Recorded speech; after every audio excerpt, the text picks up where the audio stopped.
صاحب گزشتہ چند روز میں پٹھان اور سندھیوں کو لے کر جو تعصب، لسانیت اور فرقواریت کی آگ بھڑکائی گئی ہے، اس پر اسلام کے مطابق روشنی ڈالیں۔ نبی صلی اللہ علیہ وسلم نے فرمایا لیس منا من مات علی العصبیہ، جو قوم پرستی پہ جان دے گا وہ ہم میں سے نہیں ہے۔ دیکھو جنت کس نے بنائی ہے؟ مہاجروں نے، پٹھانوں نے، سندھیوں نے، یا اللہ نے؟ پٹھانوں نے، سندھیوں نے، مہاجروں نے، اللہ نے بنائی ہے؟ اللہ نے بنائی ہے نا۔ تو اللہ جنت میں کسی کو سندھی ہونے کی بیس پہ، پٹھان ہونے کی بیس پہ، مہاجر یا پنجابی ہونے کی بیس پہ بولو نہیں بھیجے گا۔ یہ ہمارے اپنے نعرے ہیں جو یہیں دفن ہو کے ختم، یہیں دفن ہو کے ختم ہو جائیں گے۔ اگر کسی نے ظلم کیا ہے، کسی سندھی نے کسی پٹھان پہ ظلم کیا، تو ظالم کو سزا دینے کی شریعت میں اجازت ہے، جو بھی اس کا ایک طریقہ ہے۔ اس کے علاوہ کسی اور کو مارنا کسی دوسرے سندھی کو، کہ چونکہ ظلم کرنے والا سندھی تھا لہذا سب سندھیوں سے میری دشمنی ہے، یہ کیا ہے؟ اعتدال سے یہ تجاوز ہے۔ اسی طرح کسی پٹھان نے کسی سندھی پہ ظلم کیا تو جس نے ظلم کیا ہے وہ سزا کا مستحق ہے۔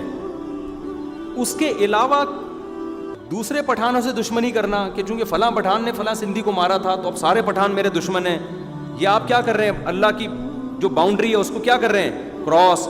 کتنے سخت الفاظ ہیں قرآن کے، من قتل مؤمنا متعمدا فجزاؤہ جہنم، جس نے کسی مسلمان کو جان کر قتل کیا۔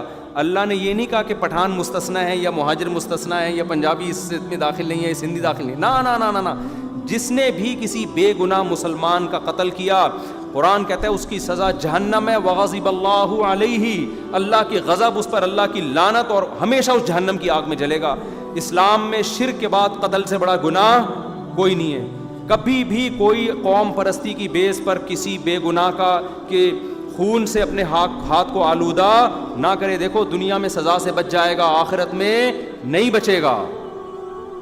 ہمارے نبی کی تلوار سب سے پہلے اپنی قوم کے خلاف چلی ہے، پتہ ہے آپ کو؟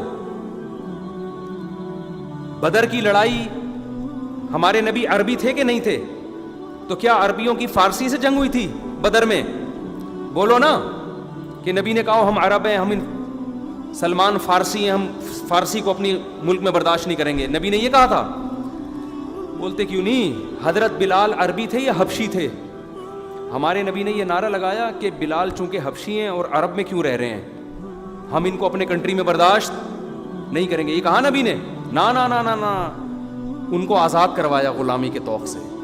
حضرت ابو بکر نے بہت بھاری رقم دی، حضرت ابو بکر قریشی، ہاشمی، عربی، لیکن کس پہ احسان کر رہے ہیں؟ بلال حبشی پر۔ کروڑوں روپے اس زمانے کے لحاظ سے حضرت ابو بکر کے خرچ ہوئے ہیں حضرت بلال کو غلامی سے آزاد کرانے کے لیے۔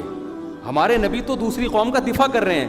سلمان فارسی تھے، پرشین بولنے والے تھے، نبی نے یہ نہیں کہا کہ سلمان تم فارسی بولتے ہو، ہمارے کنٹری سے فوراً نکل جاؤ، ہم یہاں فارسیوں کو برداشت نہیں کریں گے۔ نا نا نا نا نا نا نا، حضرت سلمان پرشین تھے، ایران کے تھے، جنگ میں صحابہ نے ان کو کمانڈر بنایا، اور حملہ ہو رہا ہے ایران پر جو آگ کی پوجا کرنے والے تھے،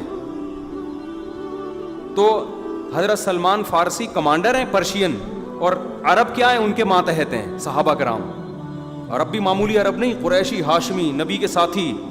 اور کمانڈر کس کو بنایا ہے؟ بولو نا، سلمان فارسی کو۔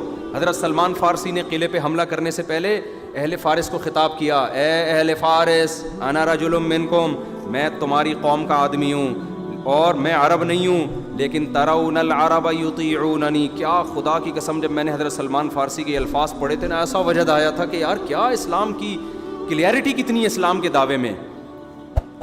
حضرت سلمان فارسی نے اپنی قوم سے کہا، دیکھ رہے ہو عرب نے مجھے کمانڈر بنایا ہوا ہے، اتنی عزت عربی دوسری قوم کے، میں تمہاری قوم کا، مجھے تم میں وہ عزت نہیں مل رہی جو کہاں مل رہی ہے؟ عرب مجھے عزت دے رہے ہیں۔ عرب تو کسی کو برداشت نہیں کرتے تھے، حضرت بلال کو غلام بنا کے رکھا ہوا تھا عربوں نے، اس طرح برداشت کرتے تھے غیر قوم کو، غلام بن کے رہو ٹھیک ہے ورنہ نہیں۔ نبی نے غلامی سے آزاد کروایا حضرت بلال کو، اور حضرت سلمان فارسی کے ساتھ کیا کیا ہے؟ کمانڈر بنا دیا جنگ کا، ان کے مشوروں پر عمل ہو رہا ہے۔ غزوہ خندق میں حضرت سلمان فارسی سے مشورہ لیا گیا، تو حضرت سلمان فارسی اپنی قوم سے خطاب کر رہے ہیں جس کا مفہوم یہ ہے کہ مجھے تم میں وہ عزت نہیں ملی جو کون دے رہے ہیں؟ عرب، جو کبھی غیر کو برداشت نہیں کرتے تھے، آج مجھے کمانڈر بنا دیا. یعنی وہ اسلام کا حسن بیان کر رہے ہیں کہ ہماری جنگ قوم پرستی کی بیس پر نہیں ہے, نظریے کی بیس پر ہے, نظریے کی. دیکھو سندھی بھی ہمارے بھائی ہیں. میں جب حج پہ تھا نا, مجھے یہ اطلاع ملی کہ اس طرح سے جو ہے وہ پٹھانوں کے ہوٹل سندھ میں بند کیے جا رہے ہیں, اور بعض لوگوں کی طرف سے پتہ چلا کہ جی وہ بعض پٹھانوں کی طرف سے پتہ چلا انہوں نے زیادتی, مجھے نہیں پتا حقیقت کیا ہے, صحیح گہرائی میں نہیں گیا ہوں. بھائی جس نے ظلم کیا اس سے انتقام لو, اس کی بیس پر کسی اور کی طرف ہاتھ بڑھانے کی آپ کو اجازت بولو نہیں ہے کہ پٹھانوں کے ہوٹل جلا دو, پٹھانوں کی دکانیں بند کر دو, یہ ظلم ہے. اسی طرح آپ سندھیوں کو یہاں سے نکالو, سندھیوں کو مارو, یہ ظلم ہے. ہمارے نبی نے اس پہ سب سے پہلی لڑائی جو میں آپ سے عرض کر رہا تھا کس کے خلاف کی ہے؟ فارسیوں کے خلاف کی ہے نبی کی لڑائی, یا حبشہ لوگوں کے خلاف ہوئی ہے؟ سب سے پہلی اسلام کی جنگ غزوہ بدر ہے. ادھر بھی عرب ادھر بھی عرب, ادھر بھی قریشی ادھر بھی قریشی. کیوں؟ جہاں حق ہے ہم اس کا ساتھ دیں گے, چاہے وہ ہماری قوم کا ہو یا نہ ہو. جو باطل پر ہے چاہے ہماری قوم کا, ہم اس کا ساتھ نہیں دیں گے. یہ بہت بدبودار نعرہ ہے, اس سے اپنے آپ کو بچاؤ. مر گئے نا اس جنگ میں, قوم پرستی کی جنگ میں, تو یہ شہادت کی موت نہیں ہے. ہاں ظالم سے انتقام لیتے ہوئے مرو گے تو شہادت ہے, لیکن ظالم کی بیس پر قوم کو نشانہ بنایا کہ سندھی ایسے ہوتے ہیں, پٹھان ایسے, یہ نعرے چھوڑ دو. نبی کے دور میں ایک دفعہ 2 قبیلے تھے, تو ایسا ہوا کہ ایک قبیلے کے سردار نے اپنی قوم کا نام لیا, دوسرے نے اپنی قوم کا. نبی نے کیا فرمایا؟ دعھا فانھا منتنا. آپ نے ان صحابہ کو کہا یہ نعرہ چھوڑ دو.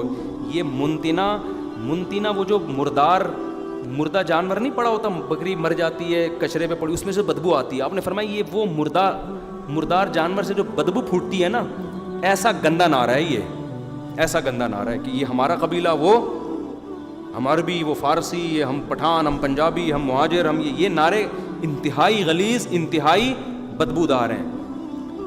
کتنے واضح الفاظ ہیں حجۃ الوداع کے موقع پر, لا فضل لعربی علی عجمی. آپ نے فرمایا کسی عربی کو اجمی پہ کوئی فضیلت نہیں ہے. یہ اس موقع پہ نبی کہہ رہے ہیں جب عرب اپنے جیسا دنیا میں کسی کو نہیں سمجھتے تھے. تو ہمارے نبی کی یہ تعلیمات ہیں بھائی, اور ہمارے نبی کی تعلیمات ہیں. یہ گندا بدبودار نعرہ ہے, چھوڑ دو اس نعرے کو. اور کراچی میں بھی اس طرح کے نعرے اب لگنا شروع ہو گئے, مہاجر پٹھان اور فلانے پٹھانوں کے ہوٹل بند کرو. یہ جو اس طرح کے نعرے لگا رہا ہے نا, وہ کبھی بھی تمہارا خیر خواہ نہیں ہو سکتا. ایسے لیڈر خود بھاگ جاتے ہیں جب فسادات ہوتے ہیں, ان کے پروٹوکول ہوتے ہیں, قوم کو ایک قتل و غارت کی آگ میں جھونک دیتے ہیں. کوئی کسی کا ہوٹل نہیں بند کرے گا, پورے ملک میں سب کو.